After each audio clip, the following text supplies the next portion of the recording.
everybody, it's Kylene here at the store. This is my third Fashionable Friday video in a series on how to flatter your figure. And today we're going to be talking about using details, pattern, and proportion to flatter your figure. If you missed the first two videos, you can go check those out on our website at www.fashioncrossroads.com. Those are on the store events page right at the very top. The benefit to watching the live video is you can actually ask questions. So if, as I'm talking, you have a question, just type it in the comments. It'll show up on my phone and I'll be able to answer it for you. So anyway, let's get started.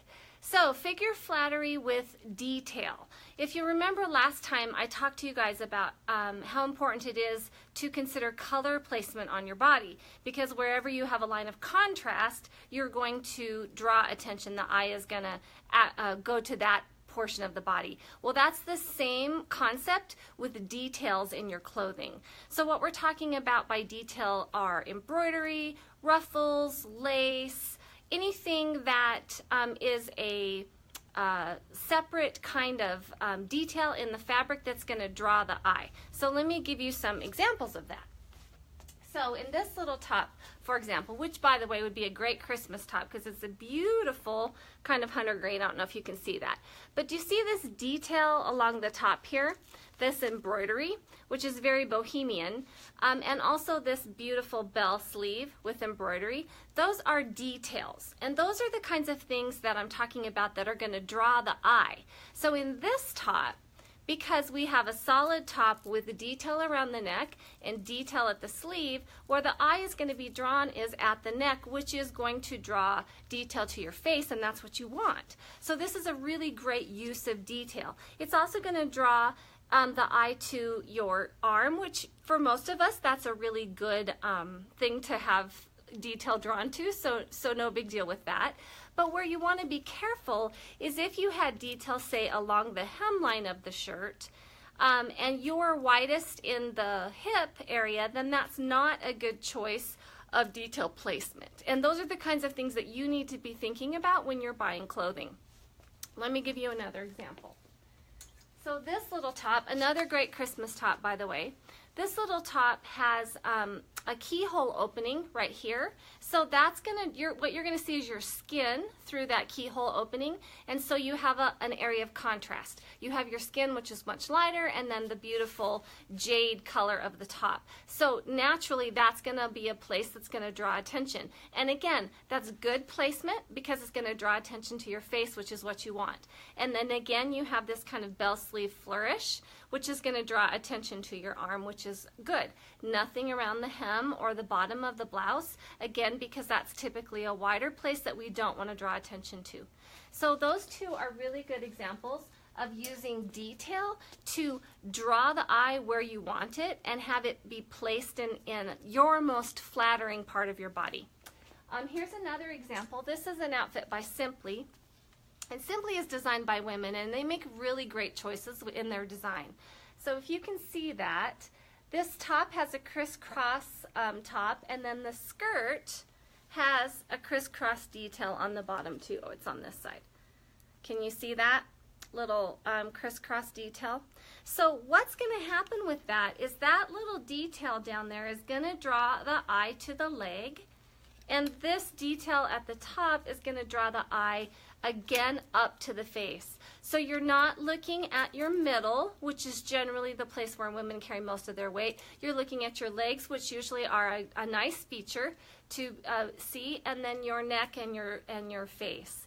So those are another example of using details. Now if you, like say for example, wear a short skirt with a ruffle hem, and then you have heavier legs, that's not going to be a good choice for you because that ruffle hem is going to draw attention to your heavier legs. So you want to think about placement.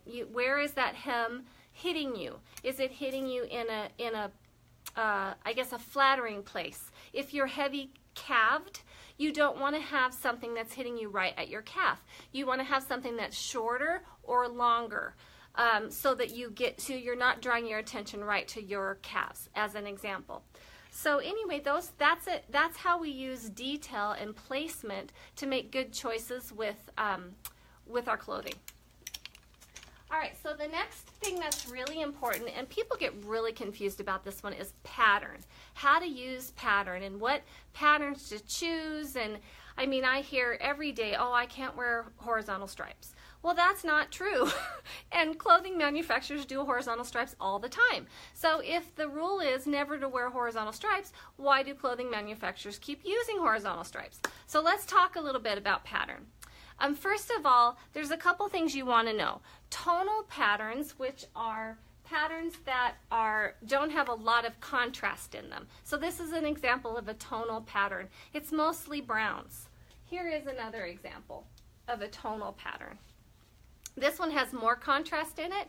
This is going to be more slimming than this, but this is going to be more slimming than, say, this, which has high contrast in it. We've got gray and pink and black, a lot of contrast. So if you are heavier, you're going to want to choose tonal prints, which are prints that don't have a lot of color contrast in them. So that's an example of how to choose a good print for your body. The other thing that's important to understand about prints is the size of the print. So generally you want to stay in proportion to your body. So a petite person is going to want to choose small prints. And a taller person is going to be able to choose larger prints. Also, plus size women can choose larger prints. So this is an example of a larger print. So large portions of the print that show through. And this is an example of a smaller print. Again, you can see one just kind of blends in, like dots would be an example of a smaller print. Small checks would be an example of a smaller print. Big buffalo checks, that's an example of a larger print. So if you're small and petite, you want to choose small prints. If you're tall or plus, you want to choose large prints because you want to stay in proportion with your body. Let me think if there's anything else. Oh, stripes. Stripes seem to cause people a lot of problems. So the rule with stripes is you don't have to avoid stripes. So get that out of your head. Whoever told you that you cannot wear horizontal stripes was not right. It is true that large spaced horizontal stripes, so like this, large spaced horizontal stripes, those will add girth to you. So if you're busty, for example, you don't want to put large horizontal stripes right across your bust. But that doesn't mean that you can never wear horizontal stripes. Because if you wear a thinly spaced horizontal stripe like this, it's not going to have that effect. Or if you wear something like this, where it is larger but the lines are not straight. Do you see how they have kind of interwoven those lines and there's kind of squiggly lines here, so it's not a straight horizontal? Something like that is not going to have that negative effect of a wide horizontal stripe right across your bust. Actually, wide horizontal stripes like this are really helpful for women who are small busted because they will give the impression of a larger bust. So there are benefits to horizontal stripes and just knowing how to use them. Let's see. Yeah, okay, so I think that that's what I wanted to say about stripes. So, you know, something like this with thin stripes, that is not going to add girth, and you don't need to avoid things like this. I think that's the biggest point that I wanted to make with that. You don't have to stay away from stripes. Stripes are actually a really great use of pattern in clothing. All right, so then proportion is the third thing that I wanted to talk about this morning. And so with proportion, that's talking about how you put your clothing on according to your body type. So the two rules of thumb is you want to do short over long, or full. Okay, so here is short over full. Short top, full skirt. That's an example of short over full. And then you want to do long over short. So here's an example of a long tunic top over a short skirt. Now, if I put this long tunic top over a full skirt, that might be too much. That might add too much fabric. So generally you want to do the opposite of those things. Another example is long over narrow, which is the basic idea behind like a tunic and a legging. You do the slim-legged bottom, the narrow bottom, with a long top because the narrow bottom balances out the long top. That's why you want to pair opposites. And you need to be careful of that, because if you get that wrong, you can end up looking like a box, which nobody wants to do. We don't want to look like boxes. So again, the rule is short over long or full, or long over short or narrow. Those are the two rules with proportion that you want to keep in mind when you're shopping. You also want to determine if you're short-waisted or long-waisted. And what that means is the distance between the last rib on your body and your hip bone.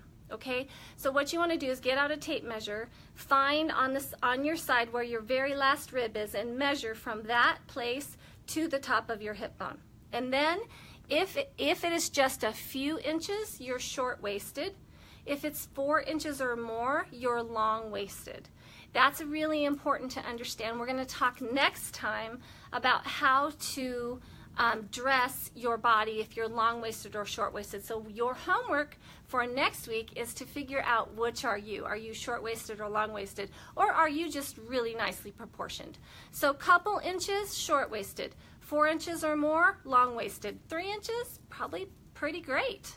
Lucky you. Yay! I am long-waisted. That was kind of a surprise to me. I never have actually measured myself. And I was 5 inches. So I am long-waisted. So I have to think about that when I'm making my clothing choices. And we're going to talk more about that next week. But generally, short-waisted should wear mid to low rise. So basically, if you're short-waisted, you want to extend that waist. So if you're short-waisted and you're wearing a high-waisted pant, it's going to really emphasize the fact that there's no space there. So you want to elongate that part of your body, so you want to wear a lower-waisted, like a mid-rise or a lower-rise pant. Opposite is true. If you're long-waisted, you want to wear regular rise pants because you want to de-emphasize the fact that you have that much length in your torso. So we're going to talk about that more next time. We're going to talk about how to dress if you're short-waisted or long-waisted, if you're top-heavy or bottom-heavy next time. That's on 12/15 at 9 o'clock. And then right now we have new markdowns in the store. We've marked our sales an extra 20% off the 50. And we have our tribal and multiple samples for winter now at 40% off. We've just gotten new shoes in, really cute shoes from Spring Step, so I want you guys to check those out. If you're a fashionista, I've been posting those new things on there so you can see those. And today only, if you come into the store and you tell me something you learned from the live video, I will give you 20% off one full-priced item. So the thought for the day is true freedom lies in letting go. That's something that I am trying to apply to my own life right now. So you ladies, if you have any questions, now's the time to ask them. I haven't seen any questions come through. You have any questions? All right. So you ladies have a wonderful rest of your day. Talk to you later.